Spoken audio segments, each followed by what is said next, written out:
보실 성경 말씀은 디모데전서 4장 1절입니다. 그러나 성령이 밝히 말씀하시기를 후일에 어떤 사람들이 믿음에서 떠나 미혹하는 영과 귀신의 가르침을 따르리라 하셨으니 아멘. 성경을 통하여서 말세 역사를 이해할 때 이 세상은 더더욱 악해지고 교회도 그런 와중에 더 잘못되어져서 그래서 우리 신앙생활에 큰 변화가 있을 것을 예언하고 있습니다. 때문에 우리는 말세에 우리의 신앙을 좀 더 경각심을 가지고 하나님께 합당한 예배자가 되고 생활자가 되어서 자기 자신의 영혼을 이제 변질되지 않도록 잘 보유하고 하나님께 충성을 잘할 수 있는 그런 신자 생활이 되기를 원합니다. 그래서 말세에 종말에 이 교회의 변질이 어떻게 될 것인가를 말씀을 통하여서 배우고자 합니다. 먼저는 이 마지막 시대가 되면 신불신간에 하나님의 선하신 뜻보다 돈과 이기심과 그리고 하나님 말씀에 순종하기보다 합리적인 변명을 더 좋아하는 그런 시대가 된다는 것입니다. 말세가 되면은 특별히 교회가 돈과 이기심 그리고 인간적인 변명들을 처음에는 하나님 앞에서 마다하고 그것을 내려놓고 하다가 세월이 악해질수록 사회 속에서 생활하다가 직간접으로 이런 시험을 받아서 이런 돈, 이기심, 합리적인 이런 변명 때문에 교회가 진리에서 작용되고 영혼들이 잘못될 수가 있다는 겁니다. 여러 가지 원인들이 있겠습니다만은 먼저는 이 돈 문제가 교회 사회에 큰 문제로 대두되고 있습니다. 80년대 우리나라 같은 경우에 물질적으로 좀 팽창해지면서 뭐 우리가 볼 때는 하나님의 앞선 성도들의 기도와 수고를 통하여서 또 많은 백성들이 노력을 통해서 직접적인 영향은 아무래도 이제 선교사들이 와서 정신을 많이 깨우고 그런 어떤 정치적인, 교육적인 그런 문화 활동적인 데 있어서 우리가 영향을 많이 받았다고 아니할 수가 없죠. 근데 그때부터 시작해서 교회가 그 물질주의가 되어버렸어요. 그래서 복음의 결실은 잘 먹고 잘 사는 것이다. 이런 쪽으로 이제 전 한국 교회가 덮어져 버렸습니다. 교회를 다니면 복을 받는다. 이런 얘기를 스스럼 없이 아예 그것을 주장까지 하는 이런 시대가 되고 보니까 문제가 좀 심각하게 되는 것입니다. 불신자들이 생각을 할 때 교회는 그런 것이 아닌데 자기들 오히려 더 제대로 알고 있습니다. 그래서 이런 현상을 우리는 말세 현상이라고 말할 수밖에 없습니다. 디모데전서 6장 10절에 돈을 사랑하면 일만학의 뿌리라고 했고 미혹을 받아서 믿음에서 떠나 많은 근심으로서 자기를 찔렀도다 그랬습니다. 본문에도 믿음에서 떠나 이렇게 말씀하고 있는데 우리가 세상에서 돈을 좋아하고 거짓된 사상을 따라가는 이런 것은 불신자들은 뭐 본래 본성대로 살기 때문에 사람의 본성이 교육하고 심지어 수도를 하고 종교를 가진다고 변할 것 같습니까? 안 변합니다. 사람은 하나님께서 변화시키지 않으시면 불가능해요. 스스로 뭐가 되겠다고 안 됩니다. 그거는 된 것 같이 보이는 것 뿐이지 속은 똑같아요. 그래서 불신자보고 한 말씀이 아니고 믿음에서 떠나 그랬잖아요. 이 돈을 교회가 예수 믿는 자가 돈을 너무 좋아하고 그리고 물질적인 축복 이런 쪽에만 관심을 갖게 되면은 믿음에서 떠나진다는 거예요. 그러니까 하나님께서 원하시고 우리에게 진짜 유익한 믿음은 따로 있는 거죠. 하나님 말씀 안에서 교훈하는 내용을 들어보면은 물질주의는 아닙니다. 그런데 지금 시대에는 물질이 많고 예배당이 크고 이러면 복을 많이 받았다 이렇게 생각해 버리고 있는 거예요. 그래서 마지막 때가 되면 이 돈 문제가 가장 큰 문제가 되고 돈을 사랑하면 일만학의 뿌리라고 돈이 필요로 하면서도 그 돈만 좋으면 뭐합니까? 주일도 없고 돈벌이 안 되고 돈벌이로 가고 자꾸 돈을 이제 추구하다 보면은 믿음이 상실되어진다는 거예요. 한 번도 벌이 계속되면은 믿음이 완전 상실되는 수가 있어요. 그래서 결국은 예수를 떠나는데 별 부담이 없는 그런 영혼 상태가 되어버린다고 하는 것은 엄청난 불행이고 위험하죠. 그 다음에 그 자애심이 있는데 자기 스스로를 위해서 모든 생각을 맞추는 거예요. 이기심이죠. 지금은 이 사회가 진짜 자기 한 발치 앞에밖에 몰라요. 자기 발 앞에밖에 모른다니까. 남이 없어요. 심지어 천년이 깨져서 부모도 없어. 형제도 없고 자식도 없고 너무도 이 이기심에 자애심에 극치를 이루고 있어요. 이것은 예수 믿게 되면 그렇게 살다가도 예수 믿게 되면은 공동체 의식을 갖게 돼요. 특성이. 그 예수 믿는 사람이 공동체 의식이 없다는 것은 정상이 아니에요. 원래 예수 안에서 영이 깨어나면 이웃을 돌보게 되고 특별히 약한 자를 눈여겨보게 되고 협력하게 내 힘이 부족하면 십시일반해서 도와주려고 그러고 이런 사람이 되거든요. 그 성경에 증거가 다 나오잖아요. 믿음이 딱 들어가면 사람이 완전 변신되는데 자기밖에 모르던 그 사고 방식이 공동체 의식으로 이렇게 변합니다. 그렇게 눈이 열리게 되어 있어요. 성령께서는 그렇게 하나 되게 하십니다. 하나 되게 한다는 말은 그 말이에요. 공동체 의식을 가진다고. 그런데 말세가 되면은 자기 자신밖에 모른다고. 자기 자신을 너무 사랑해서 이웃을 모른다고. 디모데후서 3장 2절에 사람들이 자기를 사랑하며 돈을 사랑하며, 물론 자기를 사랑하기 위해서 돈을 사랑하는 것도 있지만은 돈은 돈대로 이제 더 좋아하지만은 자기 자신만을 위해서 사는 것이 더 무서운 거예요. 이것은 어떤 면에 있어서는 자기 자신이 신이 되는 거고 우상이 되는 거고 나는 나다 그러고 이런 소리 하죠. 그래서 우리는 나는 나가 아니고 그리스도의 나가 돼야 되는 거예요. 추구하는 목적적 삶을 가진 존재적 가치를 발견하지 않고 설정하지 않으면은 꼭 같습니다. 본성적으로 내버려 두면은 사람은 자기밖에 몰라요. 그 지구촌의 삶을 자기밖에 모르고 그렇게 살면 어떻게 이 공동체 사회가 제대로 굴러가겠어요. 이래서 사회법이라든지 국가법도 혼자 사는 것 같으면 마음대로 살겠지만 그래서 타락하고 완전히 멸망을 받겠지만 공동체 사회에서 함께 자유를 누리려면은 그러한 어떤 제도와 절제가 필요하기 때문에 법을 만들어 놓은 거예요. 차의 노선도 이렇게 좌우가 있고. 이래서 우리가 하나님을 믿으면은 자기 자신밖에 모르는 그런 매우 소극적이고 그건 잘못된 거예요, 원래. 그렇게 살 수 있는 사회가 아닙니다, 원래. 그런데 점점 이게 강해져 가고 있어요. 남은 몰라. 그냥 쓰레기 자기 집 앞에 그냥 조금만 버려지면 그만이야. 남의 집은 어떻게 됐는지 말든지. 그런 식이에요. 이래서 이 자애심이 우리 성도들에게 발동하고 근성이 있고 계속되고 이러면 안 됩니다. 이것을 우리가 억누르고 공동체 의식을 항상 어디 나가서나 공원을 가거나 어디를 가거나 공동체 의식이 살아있어야 되는 거예요. 나 하나라도 먼저 이렇게 공동체 의식을 가지고서 남에게 해를 끼치지 않냐고 서로 협력하는 조건적인 이런 삶을 추구해야 되는 것입니다. 그리고 이 말세가 되면은 하나님의 뜻에 순종해야 되겠다는 이런 일심이 아니고 자꾸 변명을 합니다. 이 변명을 학문적으로 말하자면은 자유주의 신학이 독일에서부터 시작해서 이렇게 20세기 초에 엄청나게 들어왔습니다. 내 생각은 이렇다 이거죠. 우리들의 생각은 이렇다는 거죠. 하나님 앞에 호소하기를. 그렇게 합리적 변명, 이성주의적인 사고방식, 판단, 하나님 말씀이 타당하냐? 어디에다 기준을 두고 하나님 말씀을 타당하냐를 연구합니까? 그러다가 교회가 다 타락한 거예요. 우리가 믿었던 기독교를 기초로 한 이런 국가들이요. 지금 정치체제라든지 모든 게 다 어저려지고 지금 변질이 다 됐어요. 이게 말세가 아니고 뭡니까?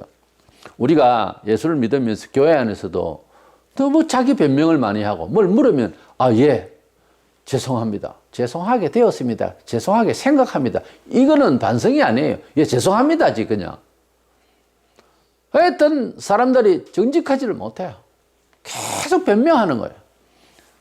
우리가 SNS를 통해서도 그런 게 모습이 보이죠.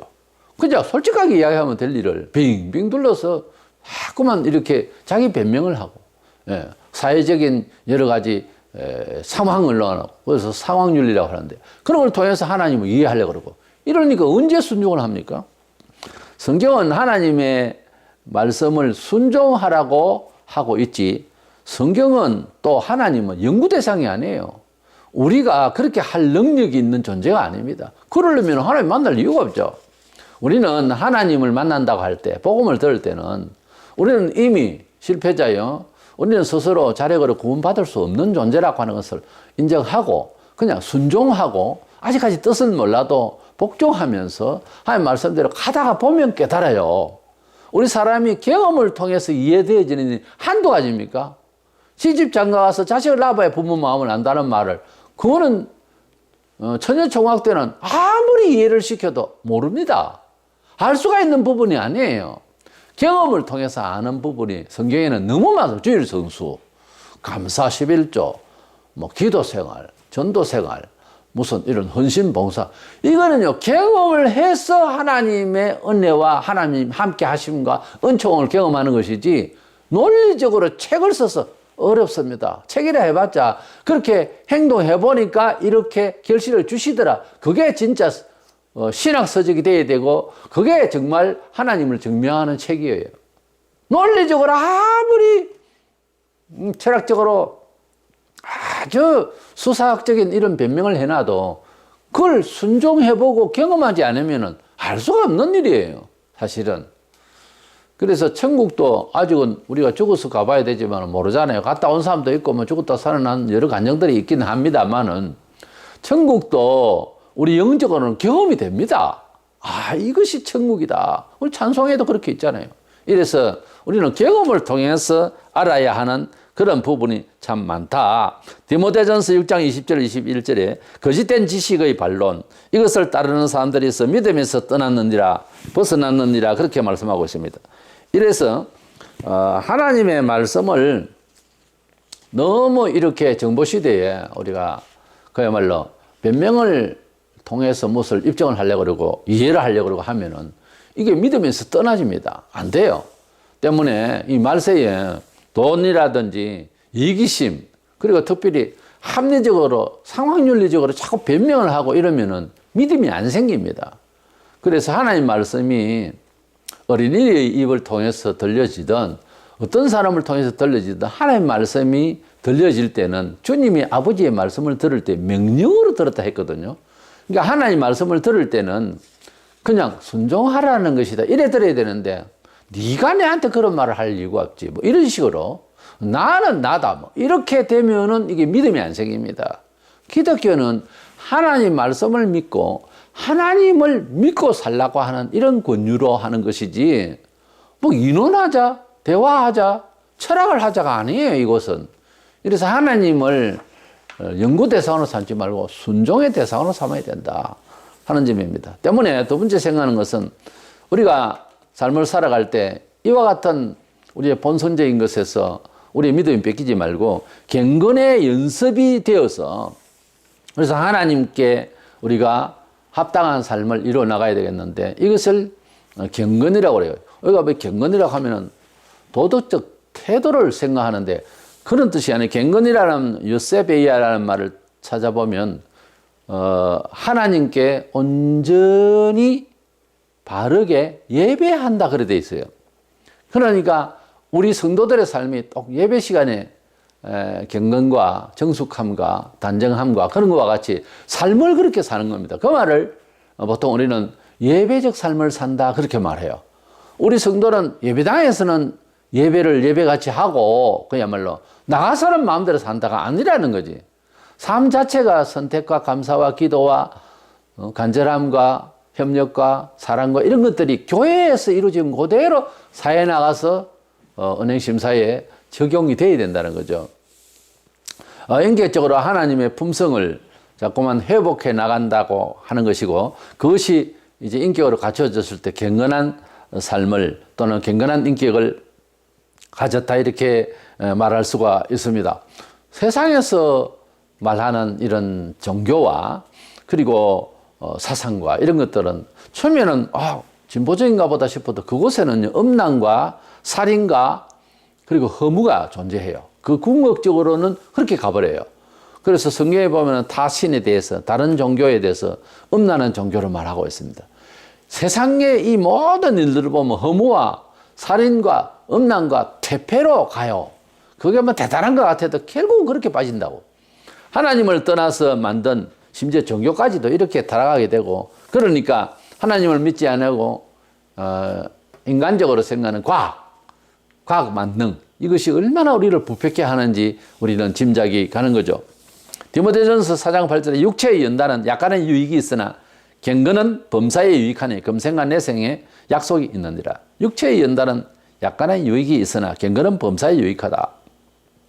우리가 하나님의 뜻대로의 삶을 찾고 하나님의 말씀 안에서 우리의 삶을 구축해 나가는 것을 경건이라고 할 때에, 육체의 연단하는 것은 그저 그렇다고 해서 체육 선수가 되지 마라, 뭐 그런 거는 아니지만은 적어도 목사로서 권할 만한 일은 아니에요. 뭐 권투라든지 뭐 체육을 위해서 주일날도 예배도 안 드리고 뭐 축구를 한다든가 뭐 운동을 한다든가, 심지어 뭐 교회가 주일날 뭐 운동회를 한다, 이건 안 맞는 거예요.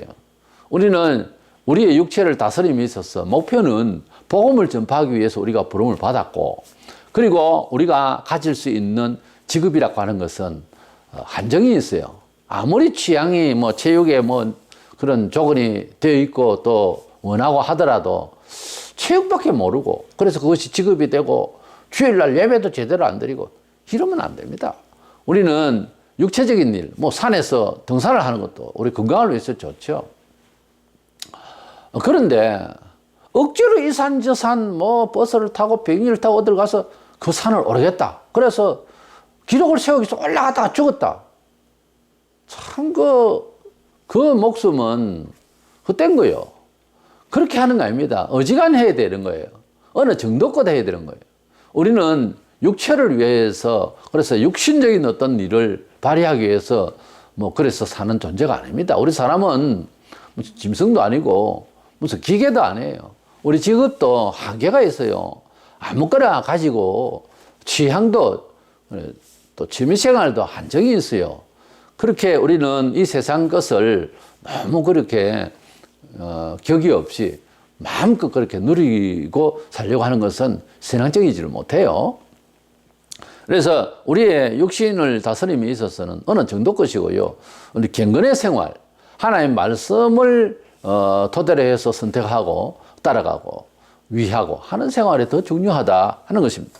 우리가 하나님의 거룩한 자녀로서 삶을 제대로 산다고 할 때는요, 구조적으로 사회는 불신 세계고 또 사상과 교육이 본성적 가치로, 그리고 그 시대적 가치로 다 보편화되어 있어 살고요, 동양과 서양이 또 동시대에 살면서 가치관이 달라요. 그런 쪽에서 영원히 변치 않는 말씀, 수백 년 전이든지 2000년 전이든지 주 예수 그리스도를 통하여 삶을 이해하고 설정하고 이 삶이 전달될 때는요, 핍박이 생깁니다. 예수 믿은 지 오래됐는데 핍박이 별로 없다, 그러면 잘못 믿은 거예요, 단적으로 말해서. 왜냐하면 원리가 그렇지 않기 때문입니다. 세상이 아무리 바뀌고 해도 바뀔수록 더 해요. 진리대로 딱 살려고 하면 부딪히게 되어 있습니다. 사회 조직이 그래요. 사회 가치관이 그래요. 사회 정서가 그래요. 때문에 예수의 정서로, 예수의 사상으로 살려면은 이게 충동이 일어날 수밖에 없어요. 정신문화적으로. 이렇게 이런 문화적 충돌이 일어날 때에 우리는 당황할 것이 아니고 오히려 하나님의 자녀이기 때문에 일어나는 현상으로 받아들일 수 있어야 되는 거예요. 그랬을 때에 하나님께서 우리와 더 함께 하시고 어떤 상황에서든지 아주 쉽게 이끌어갈 수 있는, 그리고 또 진취적으로 나갈 수 있는 힘을 주신다니까요. 디모데후서 3장 12절에 무릇 그리스도 예수 안에서 경건하게 살고자 하는 자는 박해를 받으리라 그랬어요. 경건하게 산다는 것은 바로 앞서 말씀드린 대로 하나님의 뜻을 중심으로 산다는 거예요. 교회 중심, 교회 풍습, 그리고 하나님 말씀에 대한 교리대로 그렇게 지켜나가는 거예요. 그걸 다 알고 신앙 박사처럼 해석을 다 하고 그제서 나 따르겠다, 그러면 늦어요. 그건 전문가에 맡기고 우리 성도들이 살아갈 때는 하나님 말씀대로 그저 맞춰 나가려고 하다 보면 믿음이 생기고 그것이 결실이 좋아져요. 안 그러고 이거저거 섞어서 세속적이고 또 교회적이고 이걸 반쯤해서 어떻게 해보겠다. 그냥 이것도 아니고 저것도 아니고 결국은 멸망의 길로 가게 되었습니다. 시간 낭비예요. 하나님 말씀대로 선택하면 크게 부딪힐 수도 있고요. 극한 위험에도 갈 수가 있어요. 길바닥에 난자할 수도 있어요. 어떻게 보면 어떤 때는. 그러나 하나님의 말씀 안에서 살겠나라는 믿음을 굳세게 지닌다고 하는 것은 일반적인 세상 사람들의 처세는 아니에요. 근데 그거를 경험해 보면은 놀라운 믿음의 비밀을 깨닫게 됩니다.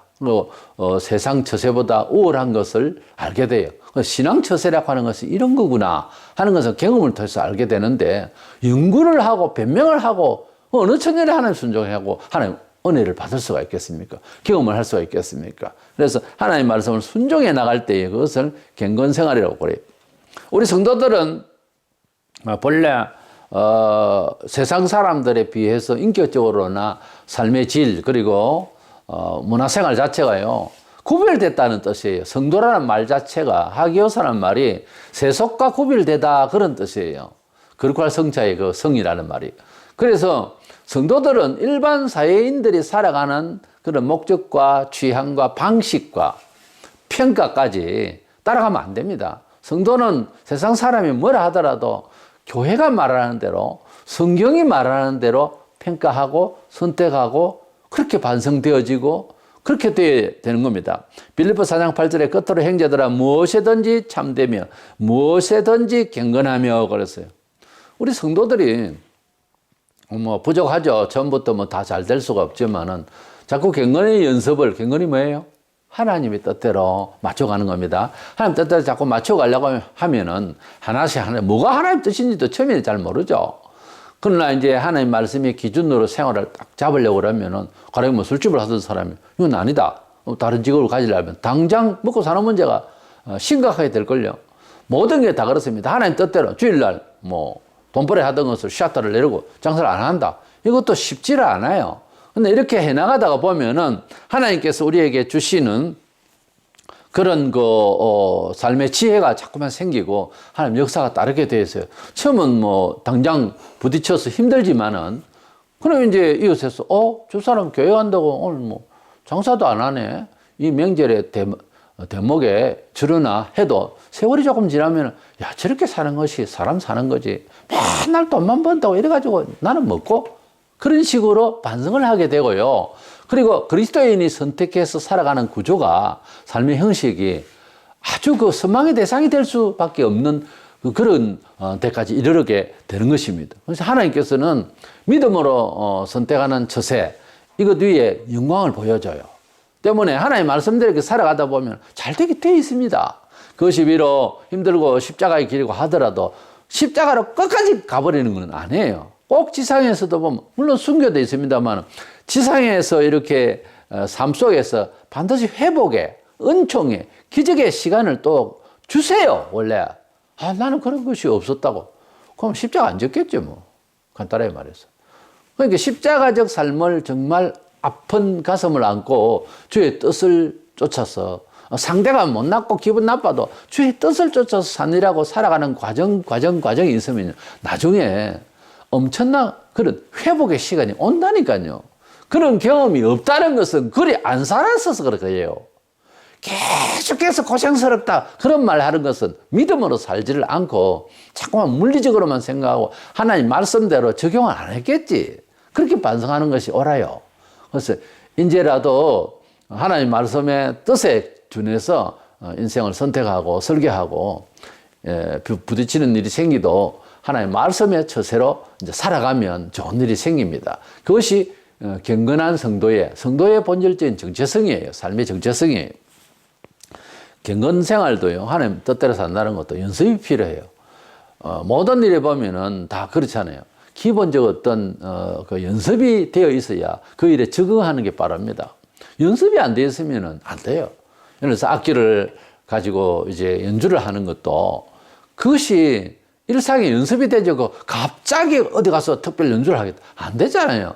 우리가 연습이 되는 삶이 대단히 중요합니다. 우리 성도들은 아무튼 이 경건의 생활, 하나님 말씀에 생활이 될 수 있도록 매일 연습하고 매일 격렬한 운동을 해야 됩니다.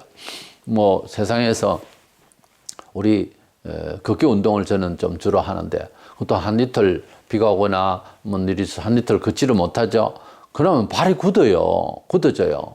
마찬가지입니다. 젊은 사람이나 나이 든 사람이 똑같아요. 모든 것이 연습이 계속 지속돼야 되고 그런 가운데서 자연스러워지는 겁니다. 우리 건강도 그렇듯이 우리 영혼의 상태도 경건의 연습이 필요해요. 매일 그런 생각을 가지고 있어야 자기 영혼이 살아 움직이고 하나님의 역사를 기대할 수 있고 어떤 큰 일을 탁 만나도 연습이 되어 있는 사람은 주여 그러고 주님 앞에 기도할 수 있어요. 근데 이것이 경건 생활이 전혀 감각이 없고 안 돼버리면 큰 위험한 일을 당하면 좌절한다니까요, 사람이. 그래서 경건의 생활도 연습이 필요하다. 이래서 말세가 되면 돈과 이기심과 변명이 늘어나는, 이 합리적으로 자꾸 뭐 생각을 하는 이 변명이죠. 이런 것에서 우리가 시험받지 않으려면은 하나님 말씀 안에서 경건 생활의 연습이 필요하더라. 이 말씀을 기억하면서 우리 이 마지막 시대에 하나님 말씀의 생활날을 위해서 영적으로 좀 전력하는 저와 여러분 되시기를 원합니다.